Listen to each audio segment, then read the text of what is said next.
Pemerintah melalui Kementerian Koperasi dan UKM mencatat para pelaku usaha mikro kecil dan menengah atau UMKM yang melakukan ekspor baru 14% dibandingkan dengan sejumlah negara di dunia.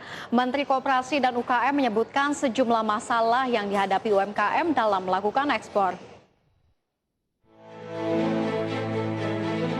Menteri Koperasi dan UKM Teten Mas Duki terus menggenjot pelaku usaha mikro, kecil, dan menengah untuk terus melakukan ekspor di sejumlah negara lainnya. Dengan menjadi tulang punggung ekonomi dengan kontribusi sebesar 60% bagi PDB dan serapan tenaga kerja sebanyak 97%.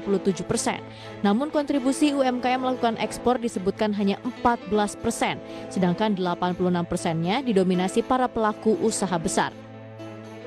Hal ini bukan tanpa alasan. Menteri Teten menyebutkan sejumlah masalah kerap dihadapi UMKM dalam melakukan ekspor, mulai dari minimnya pengetahuan UMKM terdapat negara tujuan ekspor, kualitas produk yang kurang memadai, kendala kapasitas produksi, sejumlah biaya seperti sertifikasi hingga kendala logistik. Terlebih hingga saat ini biaya logistik meningkat hingga 40%. UMKM merupakan tulang punggung perekonomian. Data BPS menunjukkan 60% kontribusi UMKM terhadap PDB dan penyerapan tenaga kerja sebesar 97%. Walaupun kontribusi ekspor UMKM masih relatif rendah, yaitu 14,37%. Tetapi ya ini masih tertinggal lah dari negara-negara APEC, bahkan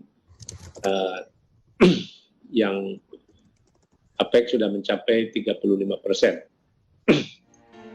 Untuk itu Kementerian Koperasi dan UKM menyebutkan akan bekerja sama dengan sejumlah pihak untuk meningkatkan kontribusi UMKM dalam perdagangan ekspor dengan memberikan pelatihan dan pendampingan kepada pelaku UMKM yang berorientasi ekspor dengan bekerja sama dengan sekolah ekspor. Dari Jakarta, Ade Firmansyah, IDX Channel.